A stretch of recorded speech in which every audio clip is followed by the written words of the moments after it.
There's an impact on our city staff. There's an impact on social order as well, and ultimately on the people struggling. The mayor readies for a potential legal fight to support the province's drug detention bill. Also tonight, back on the shelves, why the Manitoba government has decided to sell American liquor once again. Plus, Niverville stands alone as national champions. Celebrating a historic season, the championship brought home to Niverville. CTV News. Live from downtown Winnipeg with Taylor Brock. Good evening. Thanks for joining us. I'm John Hendricks. Mayor Scott Gillingham wants to keep a provincial law on the books where people high on meth and other drugs can be detained for up to 3 days. But a legal challenge has been launched against Bill 48. Now, as CTV's Jeff Keel shows you, the city is looking at ways to possibly join that legal battle to support the law. The city could be getting into the legal fight over a provincial law to detain people high on drugs like meth. We as a city have interest in this challenge of Bill 48. Bill 48 allows police to bring intoxicated individuals to the new detention center on Disraeli, where they can be held for up to 3 days, up from the previous 24-hour rule.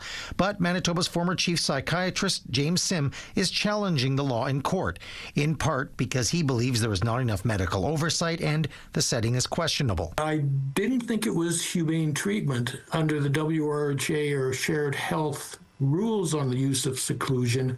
Mayor Scott Gillingham held a closed-door meeting with his executive policy committee and the city's legal team Tuesday to discuss ways the city might be able to participate in the legal case to support the provincial law and oppose Sim's challenge. There are a few options that would be available to us. Intervenor status would be one of those options. Intervenor status is where a party must show they have an interest in the case. The mayor argues the law is necessary to deal with the drug crisis impacting Winnipeg. He says those with addictions are suffering and emergency services can't keep up. Paramedics and firefighters are dealing with the same person overdosing multiple times on the same shift. Compassion and tolerance are not synonymous. We can be compassionate by sometimes not tolerating people just struggling over and over again. Sim says the city's potential involvement is not unexpected, and he predicts there could be more. I expect there will be other community groups looking for intervenor status. Jeff Keel, CTV News, Winnipeg. The first court date for the case is set for June 10th. 2 people are dead following a fatal house fire in the West End earlier this month. The blaze broke out at a home in the 500 block of Langside Street on May 7th. A 41-year-old man and a 43-year-old woman were found dead inside the home. The fire also spread to a second house, which was vacant. The cause of the fire is under investigation. And a sad ending to the search for a missing 6-year-old girl in Poplar River. The child was found dead on Saturday. Mounties in Poplar River received a report about the missing child around 6 Saturday morning. Police say her father woke up to find the front door of their home wide open and his daughter gone. Community and family members, along with first responders, started an immediate search for the child. Boats were launched in the water, and the First Nation used its drone with local search and rescue volunteers helping out in the effort. About 4 hours later, the child was found on the south side of the Nanowin River and pronounced dead. RCMP are investigating. The Manitoba Liquor Mart is clearing out its stock of expiring U.S. liquor products again. The Liquor Mart website posted an update stating that the American-made products are now available at all liquor marts in the province. The products haven't expired yet, but a few of the liqueurs are nearing the end of their retail shelf life and have been discounted to sell. Those include cream-based products and wines. Selection varies by location. Revenue generated from these sales will go to an as-yet unnamed Manitoba charity. The Pantages Theatre redevelopment project could get a benefit from a City of Winnipeg land swap. The Performing Arts Consortium of Winnipeg has a $62 million design plan for the theatre's redevelopment. Now a motion before the Mayor's Executive Policy Committee is asking the Public Service to look into inquiring Pantage's annex parcel and declaring it surplus, then transferring it to the consortium for $1. The parcel would be swapped for the city's Watt Street holding as proposed through the Housing Accelerator Fund. The city's public service has 30 days to provide a report. A major celebration was underway in the town of Niverville tonight. For the first time in its history, its junior hockey team is the national champion. And tonight, people in the community came out to celebrate. As CTV's Joseph Bernacki shows you, the team won the Centennial Cup on Sunday, and tonight they were given a hero's welcome. Hawks are flying high for the first time ever. Niverville stands alone as national champions. The Niverville Nighthawks are national Junior A champions. It's been a whirlwind of emotion for the town right outside of Winnipeg. They're bringing back the Centennial Cup from Prince Edward Island. Championship Sunday was crazy. It was, we got out to a good start, better start than the game before, and we just stuck with it, and they were coming pretty quick, and we were just able to shut them down and come away with the win. Nighthawks forward Merrick Bowles has been with the team since their debut in 2022. Bowles says this year's lineup had high hopes after taking the provincial championship Turnbull Cup in April. We had a feeling this was a special team from day one.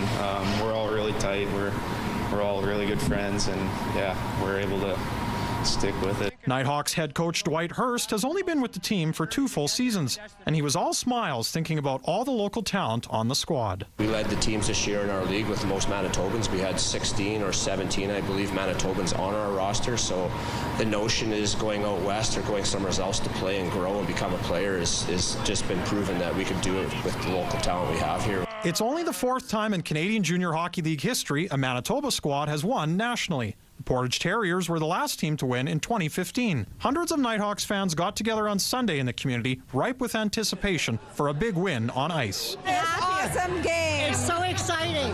Super exciting. I was surprised in a way, but thank God they made it through. They're a good team. It's good for the community. It's good for the fans. It's good for hockey. Joseph Bernacki, CTV News, Winnipeg. A motion to rename a park space in front of the Burton Cummings Theatre has cleared a major hurdle at City Hall. The motion calls for Odeon Park to be renamed to Kevin Walters Plaza. Tuesday, it was unanimously approved by the Mayor's Executive Policy Committee. Kevin Walters was a longtime music promoter who died in 2014. He helped run the 2006 Grey Cup Festival and helped bring the Juno Awards to Winnipeg twice. He was also involved in several other music festivals and events in the city. The motion still needs final approval from Winnipeg City Council before the renaming can take effect. Time now for our first check on the weather, and at the moment it is 2 degrees, so a very chilly evening. The barometer is rising, humidity is at 72%. And overnight it is going to get even cooler, just 0 degrees, and there is a chance of rain. Your wake-up weather, 4 degrees and sunny. They loved what they did. They enjoyed every minute of it. Keeping a legacy alive, why the reopening of a Souris area bakery is warming hearts and a lot of bread.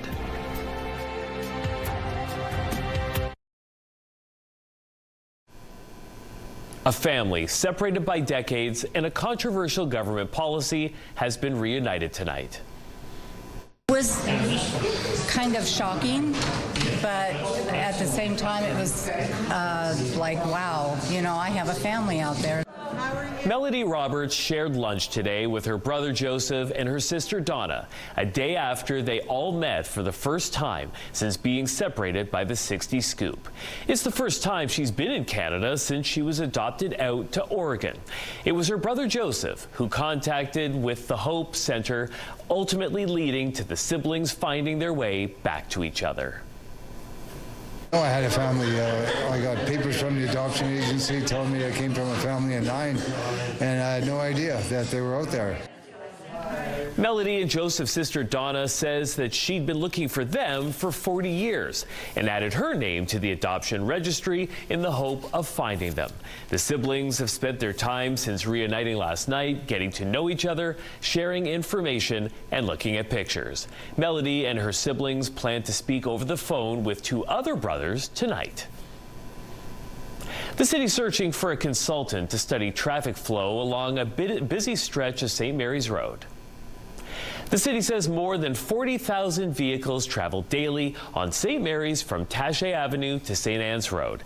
Now, that much traffic is considered very high for a 4-lane undivided roadway and can cause bottlenecks, congestion, and unreliable travel times. Now, according to a request for proposals issued last week, the consultant would be tasked with analyzing rush hour traffic patterns and identifying traffic flow and safety improvements along the route. Potential changes could include building medians, adding turn restrictions, and implementing reversible lanes. The city set aside $495,000 in its 2025 budget to fund the study. The RFP submission deadline is next Wednesday at noon.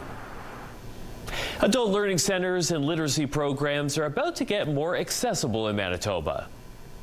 The province is providing $2.5 million to expand adult education programming. $1 million is being earmarked for First Nations and northern communities.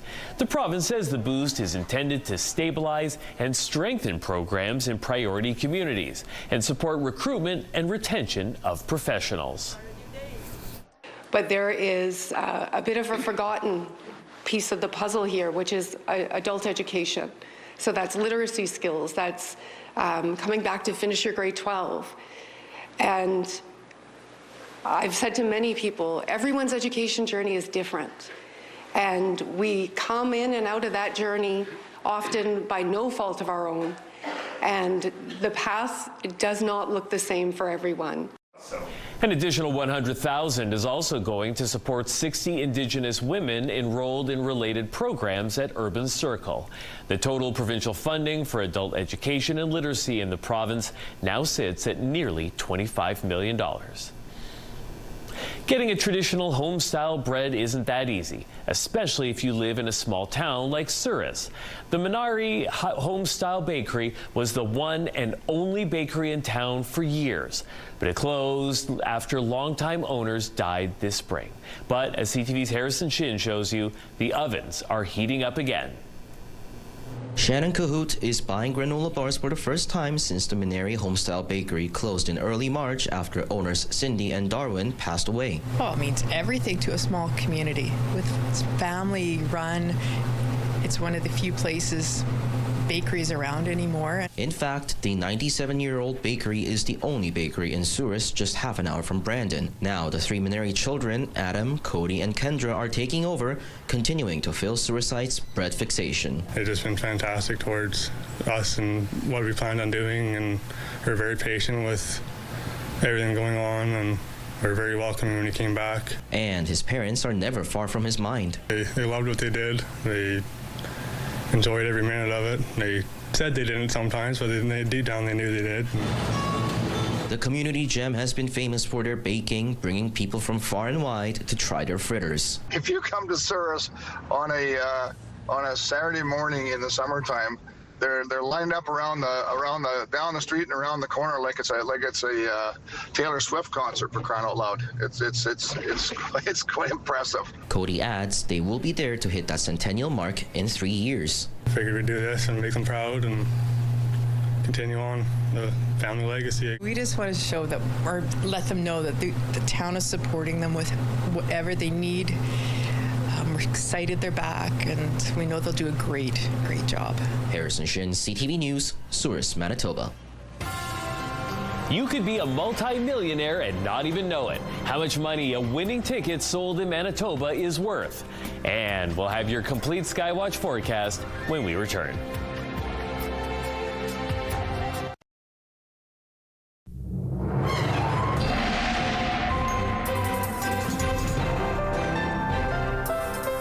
Welcome back. Our first weather picture this evening is this stunning and beautiful one that was sent in by Irv.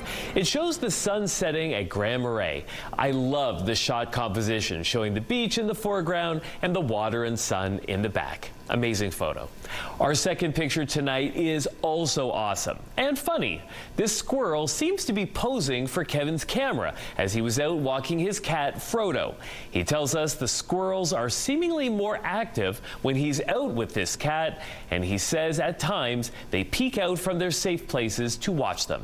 I'm very glad that this one was peeking out at you and you're able to snap the picture. You can send us your pictures to winnipegweather@ctv.ca. Our weather today was hardly picture perfect. Here in Winnipeg, the high was just 9 degrees. 9. It's so cold, Environment Canada has issued a frost advisory, saying that freezing temperatures with frost is expected. Now, the normal high for this time of year is 21 degrees, so to me, it feels more like mid-October instead of May. Now, the good news is that we are going to be getting much closer to our normal temperatures really as early as tomorrow. Now, as the day progresses, we're going to start seeing a little clearing of all the cloud cover that's been giving us a mix of sun and cloud. And temperatures will rise all the way up to 16 degrees. Now, that is the good news. The bad news is it isn't going to last too long. We're tracking a low pressure system that's on the way to our region. Now, overnight on Wednesday and into Thursday morning, there's a chance of thunder showers. And on Thursday, we're going to be seeing a 60% chance of showers from that low pressure system. Now, luckily, it will stay relatively warm with highs in the 20s all week long. In fact, we could even get all the way up to plus 32 by next Monday. For now, though, let's take a look at the current temperatures across the province.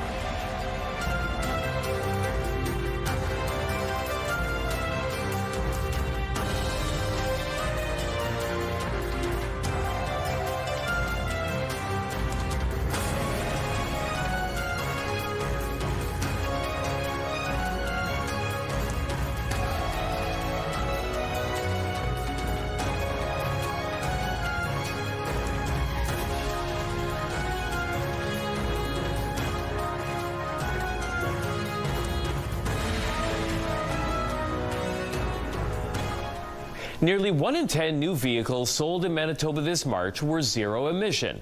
That's according to a new report from Statistics Canada. StatsCan says the 476 zero-emission vehicles sold is a record high and accounted for about 8.8% of all new vehicle sales in March. The Manitoba Electric Vehicle Association credits Ottawa's new EV affordability program and the renewal of Manitoba's EV rebate program. The association also suggests the soaring price of gas is a big factor as well. Someone in Manitoba is a whole lot richer tonight, and they may not even know it yet.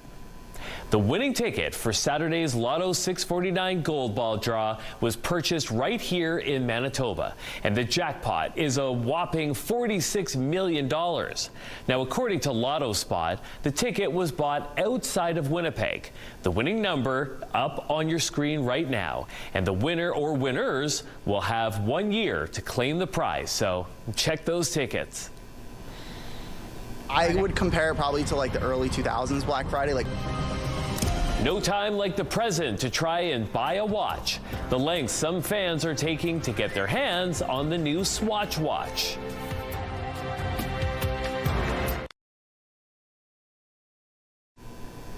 Remember the watch brand Swatch? Well, it's still around and apparently more popular than ever. Fans swarm stores around the world trying to snag a special collaboration pocket watch.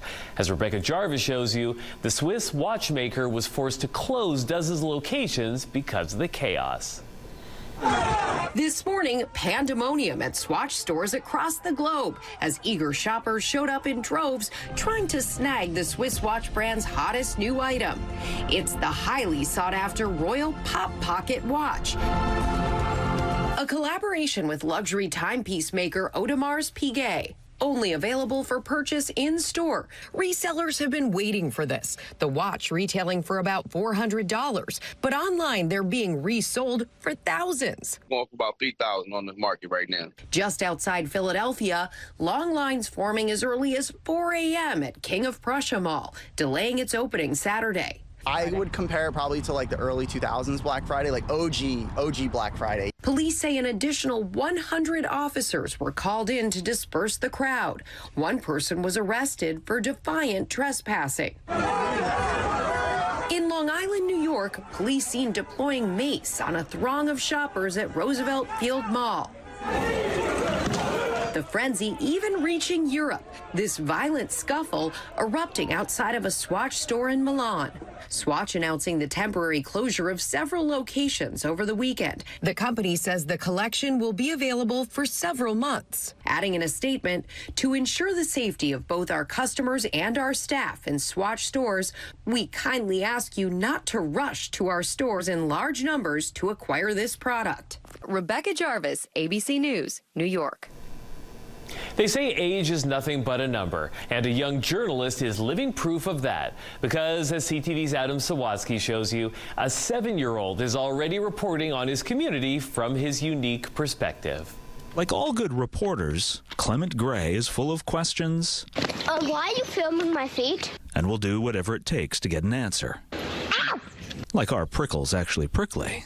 Yeah. You okay? Yeah. Seeing as Clement's dogged investigations have uncovered the truth about this neighborhood cat, That cat loves to invade houses. and the 7-year-old's nose for news knows no bounds, This hole's new. the hole is new? Yeah.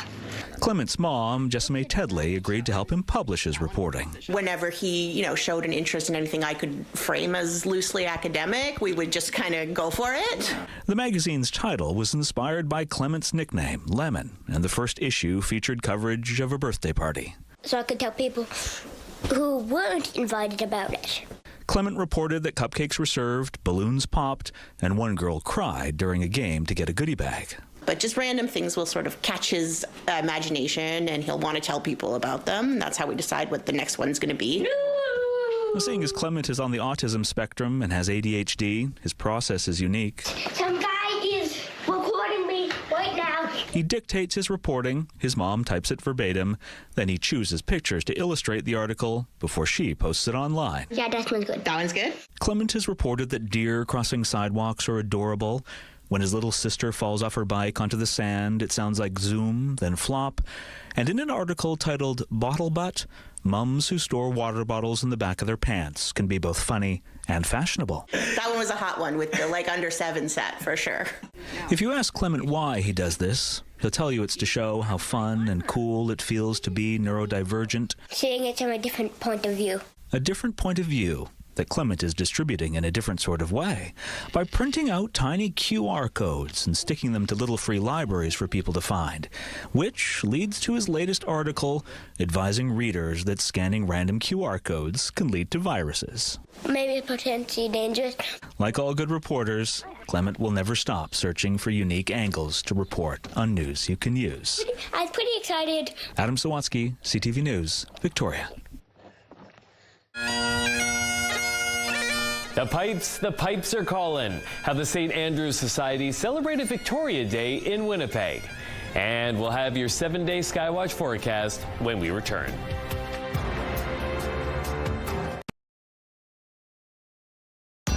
Women's clothing provided by RW & Company. Salon services provided by S&T Spa Salon. Temperatures will definitely improve throughout the week. However, we have to get through a little bit of rain on Thursday. It wasn't the best spring weather on Victoria Day, but nothing could stop the sound of bagpipes. St. Andrew's Society held its annual Pop-Up Piper Performance Monday next to Queen Victoria's statue in Assiniboine Park. This year, Matthew Owen Hunt from the Lord Selkirk Robert Fraser Memorial Pipe Band brought the tunes. Society President Dwight McCauley says there is no doubt about the uniqueness of the sound. You could hear it coming in a parade half a mile away. I think it's just so easily identified with a certain culture, with the Scots and with the heritage. And Manitoba and Canada has a large Scottish population, really, or diaspora. So, and I think people just like to come out. It's free, of course, just to come out and enjoy the day and have a little entertainment as well. Canada's the only country that celebrates Victoria Day. That's going to do it for us. For another look at our stories, visit us online at ctvnewswinnipeg.ca. Thanks for watching.